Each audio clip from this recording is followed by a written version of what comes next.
여러분 안녕하세요. 오늘은 비출혈에 관해서 훑어보도록 하겠습니다. 먼저 어원을 좀 살펴보니까요. 에피스탁시스는 그리스어에서 어원을 좀 가져왔다고 나오고요. 에피스타이젠 인데 이거에 뭐냐면 breathe from the nose, 코에서 나는 출혈이다. 이런 뜻이라고 어원이 나와 있어요. 그래서 우리가 보통 나잘 브리딩, 노즈 브리딩 이렇게 말하는데, 그러니까 에피스탁시스라는 어떤 의학 용어로 쓰일 수 있다라는 거죠. 그래서 이 단어는 또 에피와 스탁시스가 이제 같이 합쳐진 단어라고 볼 수 있는데, 에피는 여러분이 잘 알죠. 위라는 얘기죠. 아니면 더해서 upon, in addition. 그 스타이젠은 뭐냐면 to drip이라는 뜻인 거죠. 이 두 개가 합쳐져서 에피스탁시스라는 거예요. 그러니까 에피스탁시스라는 말은 코에서 나는 출혈을 말하는구나, 이렇게 이해하시면 될 것 같습니다. 우선 우리 책에 나오는, 교재에 나오는 원인을 한번 볼까요? 그러니까 다쳐서 코피가 나던가, 아니면 질환으로 코피가 나던가, 아니면 자연적으로 기타 이런 것들이 원인이 될 수 있겠습니다. 그래서 다쳐서 외상으로 인하는 거는 이를테면 코를 후빈다던가, 코를 세게 푼다던가, 이렇게 그림과 같이 비중격이 이렇게 있는데 이렇게 휘어져 있다던가, 그런 것들, 아니면 비중격이 천공이 된다던가, 아니면 코의 점막들이 손상이 돼서 이제 코피가 날 수 있다라는 거고, 결국 코피는 뭐예요? 혈관의 손상이라는 거예요. 그리고 질환으로는 고혈압, 동맥경화증, 또 류마티스 질환, 자반증, 백혈병, 부비동염, 종양 같은 거, 튜머 같은 것도 원인이 될 수가 있다라고 나오고 있고요.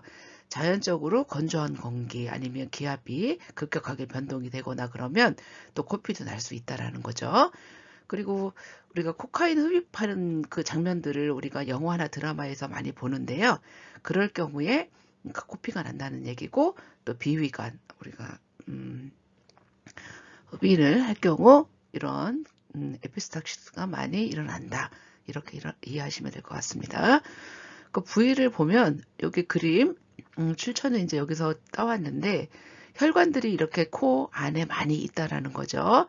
그래서 앞부분이 이렇게 출혈이 되면 이거를 전방 출혈이라고 하고, 그 다음에 여기 뒷부분에서 만약에 피가 나면 이걸 후방 출혈이라고 우리가 하는데, 보통 어린이나 청소년은 여기 앞부분이요.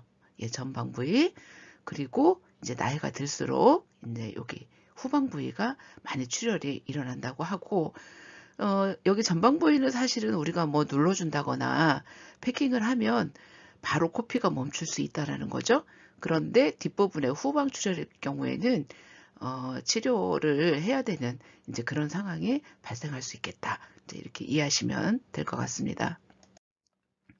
치료는 어떻게 할 거냐면, 일단 간단한 출혈은 어떻게 해요? 그냥 코의 비중격을 5에서 10분입니다. 5에서 10분 정도 압박해서 제어시키고, 머리를 약간 앞으로 숙인 자세예요. 그래서 반자이나 자위로 앉도록 해서 피가 밖으로 흐르도록 하고, 머리를 뒤로 젖혀서 목 뒤로 흐르지 않게 한다는 거. 그 다음에 냉찜질 해준다는 거. 냉찜질. 냉찜질입니다. 온찜질 아니에요. 냉찜질. 그 다음에 혈관 수축제 이런 것들을 주입할 수도 있겠죠. 그리고 이렇게 심지 패킹을 할 수 있다라는 얘긴데요. 이거는 양쪽 코에 다 할 수도 있고, 또 한쪽 코에 할 수도 있거든요. 그래서 이를테면 꺼즈처럼 돼 있는 것, 아니면 비강 탐폰, 이런 것들. 요새는 여러 가지 어떤 재료들이라기보다 이거 나잘 브리딩을 컨트롤 할 수 있는 그런 것들이 이제 편하게 나와 있죠. 그죠? 그래서 이런 것들을 패킹을 하게 될 거고, 그러니까 코피가 멈춘 뒤에도 코를 풀지 말도록 하는 거. 왜냐하면 이제 지혈을 어쨌든 다 해놨는데, 또 코를 풀면 압력이 가해져서 또 혈관이 터져서 또 코피가 날 수 있다라는 거죠. 그래서 코피가 멈춘 뒤에도 심하게 코를 풀지 말도록 우리 환자들에게 교육이 돼야 될 것 같습니다. 그리고 이제 코피가 나는 유발 요인들 있었잖아요.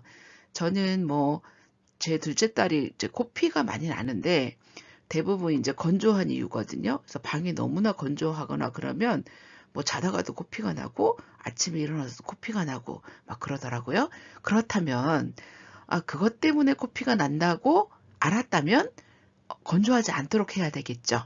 그래서 유발 요인을 피하도록 해라 이런 거고, 만약에 이런 것들이 뭐 잘 코피가 멈추지 않는다 그러면 그 혈관을 이거 질산은 실버 나이트레이트 이런 것들로 우리가 소작 지질 수 있다라는 거죠. 그러고 나서 뭐예요? 이게 이제 앞부분에 우리가 전비공, 앞전자 쓰는 거잖아요.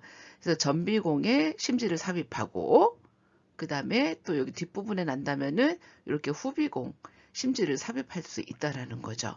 그래서 뭐 이렇게 보시는 바와 같이 앞부분에 패킹하는 거는 앞부분 출혈에 매우 효과적이겠죠.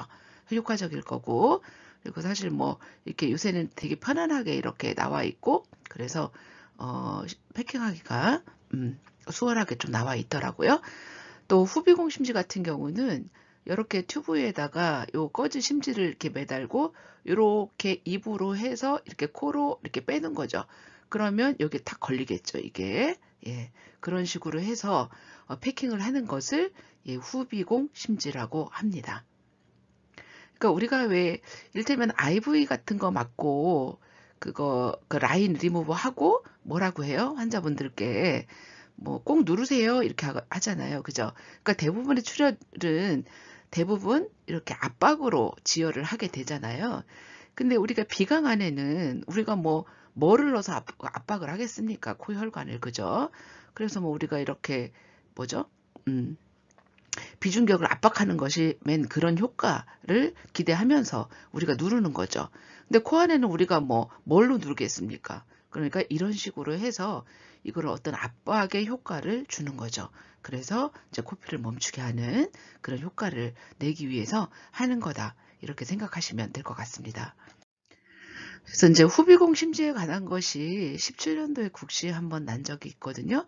뭐 그 이후에는 난 적은 없습니다만 한번 볼게요. 그러니까 후비공 심지 뭔지 앞에서 말씀드렸고, 포스트 나설 패킹이라고 하는데 응급으로 지혈하기 위해서 사용을 하고, 요거 언제 사용하는지 볼까요? 요거 출혈 부위를 확인할 수 없고 어디서 피가 나는지 모르겠단 말이죠. 그리고 코피가 멈추지 않아요. 이럴 때 후비공심지를 사용한다. 이제 요거 일테면 인디케이션, 적응증을 말하는 거죠. 그래서 이거 사용한다라는 거. 방법은 뭐예요? 먼저 카테터 끝에 강한 실이 달린 큰 꺼지심지 요거를 입으로 넣어가지고 코를 통해 끄집어낸다는 거죠. 그래서 이제 뒤에 딱 막히게 이렇게, 그러니까 컴프레션을 할 수 있도록 그렇게 하는 거고, 사실 그 뒤쪽에 있기 때문에 매우 불편하고 또 기도를 막을 수도 있겠죠. 그래서 손전등을 이용해서 주기적으로 위치를 확인해라 라고 나와 있고, 만약에 귀관을 막으면 귀에 증상이 나타나니까 귀에 어떤 증상이 나타난다면 그것도 모두 기록해라 이렇게 나와 있어요. 그래서 패킹 같은 거는 보통은 수술 후에, 그러니까 하루나 이틀, 그러니까 24에서 48시간 동안, 코피 나서부터는 96시간 동안 유지하라고 되어 있어요. 48에서 96시간 정도. 그러니까 이거는 그 환자의 상황에 따라서 이렇게 유지를 하면 될 것 같습니다. 그리고 패킹 리무브 하고 나서 48시간은 이틀이잖아요. 이틀 동안 코를 풀지 않도록 하고 압력으로 인하여 출혈이 발생되지 않도록 이렇게 주의하라라는 얘기죠. 그래서 우리 간호사는 뭐를 해야 될까요? 숨쉬기 곤란하지 않은지, 그 다음에 패킹을 해놔서 불편감은 없는지 이런 것들을 관찰하고, 그 다음에 자의를 유징하고 몸을 또 숙이도록 해주시고요. 피는 뱉어내도록. 그래서 만약에 이제 뱉어내지 않고 고여 있으면 어떻게 돼요? 아스피레이션 되거나 아니면 나우자가 있거나 또 보미팅 이런 위험성들이 있기 때문에 이거는 뱉어내도록 이렇게 격려를 해주시고, 또 의사가 할 일들은 이런 일반적으로 스파나 아니면 산소투여, 침상 안정, 필요하면 안티, 마약성 진통제 이런 것들을 처방할 수 있겠죠. 그런데 여기서 또 우리가 관심 있게 또 신경을 써야 될 것이, 마약성 진통제를 쓸 경우는 우리가 뭐예요? 이 사람들의 국외 반사, 기침 반사 이런 것들을 좀 어세스먼트 해야 되겠다라는 거고, 이제 코를 막아놨기 때문에 우리가 호흡을 코와 입으로 맨 처음에 스타트 하잖아요. 근데 코 막아놨으니까 이제 숨을 쉬기가 힘들 거니까 입이 이제 입으로 숨을 많이 쉬게 될 거거든요. 그러니까 입이 말라요. 예, 입이 마르고 그러니까 마우스 케어 잘 해주고 하이드레이션 시켜주고 이런 것들을 우리 간호사가 해야 되겠다. 이제 이런 얘기죠. 그 다음에 뭐 혹시나 저산소혈중 이런 것들이 발생할 수 있기 때문에 옥시메터 이런 걸로 이제 오토 세츄레이션 이런 것들을 해야 되겠고, 그 다음에 생리식염수를 또 우리 코에 분무를 하면은 습도 조절에 도움되고 또 가피가 생기는 거, 제출혈 이런 것들을 예방할 수 있기 때문에 생리식염수를 비강에 분무하는 것도 좋겠다 라고 여러분 생각하시면 될 것 같고, 이거 되게 중요하죠. 자, 요거 아주 핵중템.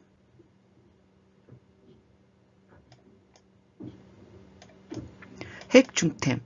심하게 코를 푸는 행위, 아스피린이나 엔세이드 소염제 사용하는 거, 이거 뭐야?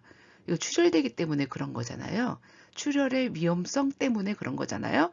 그래서 심하게 코를 푸는 행위, 아스피린이나 엔세이드 사용하는 거를 금지해 주시고요. 그 다음에 무거운 물건을 들어 올리거나 심한 운동은 하지 않도록 이렇게 주의를 시키도록 우리 환자에게 교육이 돼야 되겠습니다. 그래서 여기서 그러니까 그 에피스탁시스 부분에서 중요한 거 이거, 요거는 꼭 좀 기억해 주시기 바래요. 여기서 이게 가장 중요하다.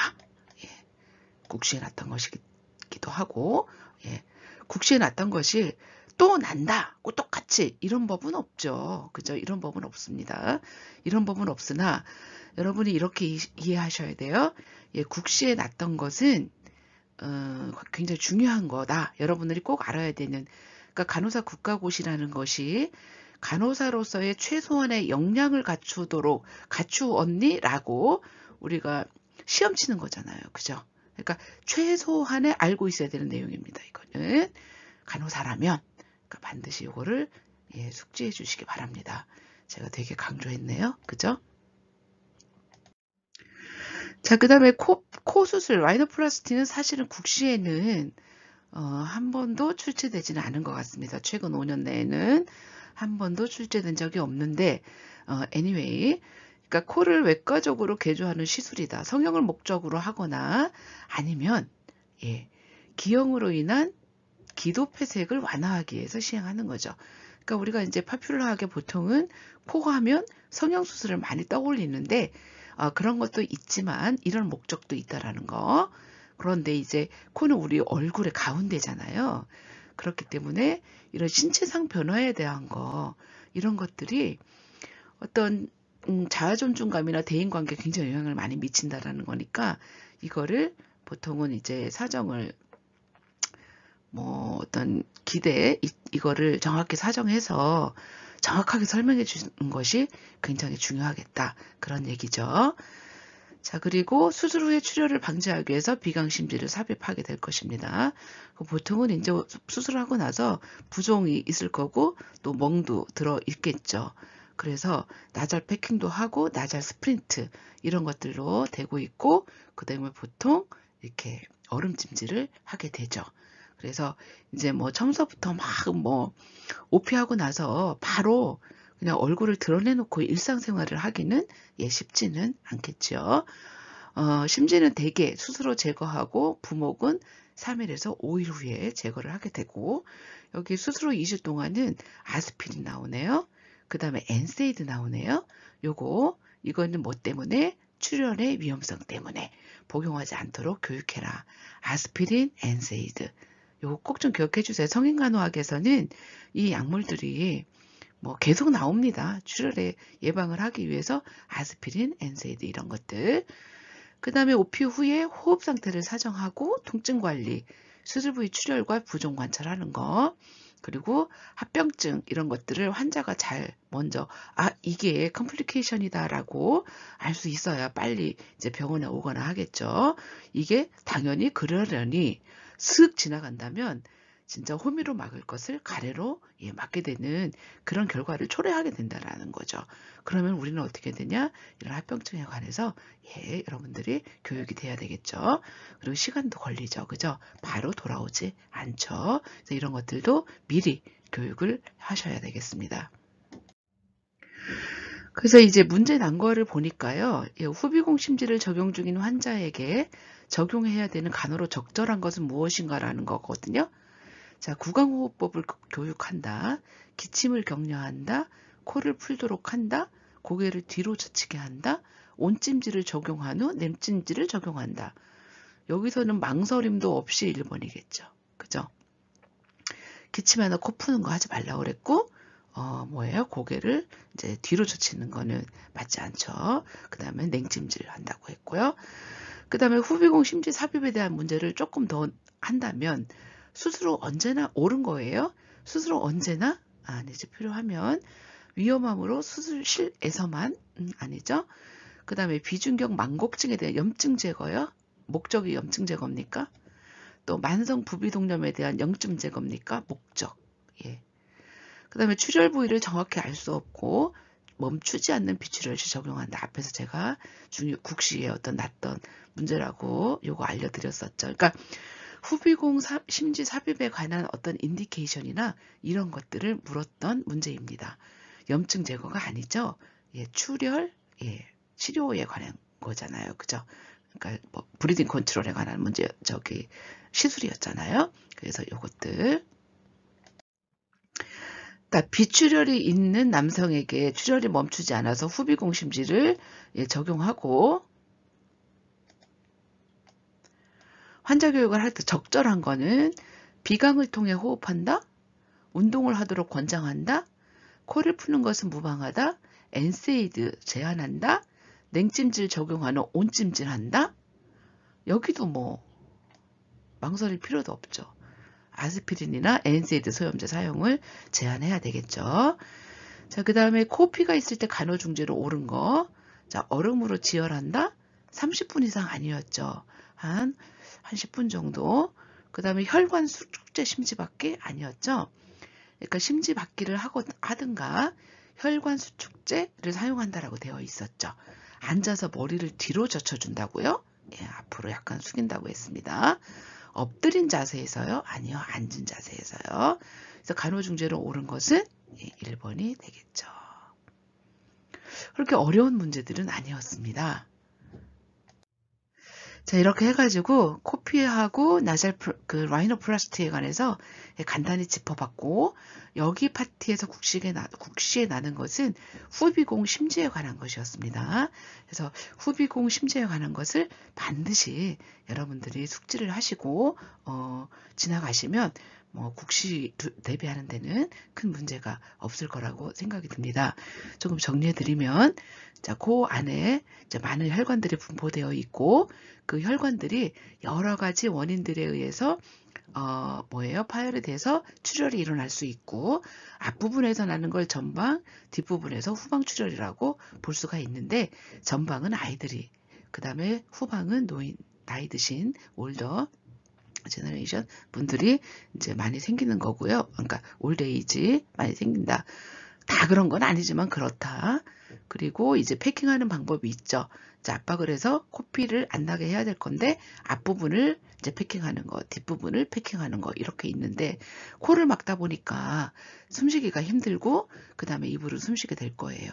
그러니까 어떻게 하라고요? 구강간호 같은 거, 아니면 이게 입이 마르지 않도록 해주는 거, 그 다음에 고개를 앞으로 숙이는 거, 코피가 날 때는 삼키지 말고 뱉어라라고 교육하는 것들, 이런 것들을 좀 여러분들이 교육해 줘야 되겠다. 이제 이런 거를 말씀드리고 싶고, 패킹하는 것은 어떻게 하냐면, 그러니까 어디서 피 나는지를 모르거나 코피가 멈추지 않는 경우에 이제 나살 패킹을 한다. 그 적응증이죠. 그게 인디케이션. 이것도 알고 지나가시면 될 것 같습니다. 수고하셨습니다. 언제나 성관천사는 여러분을 응원합니다.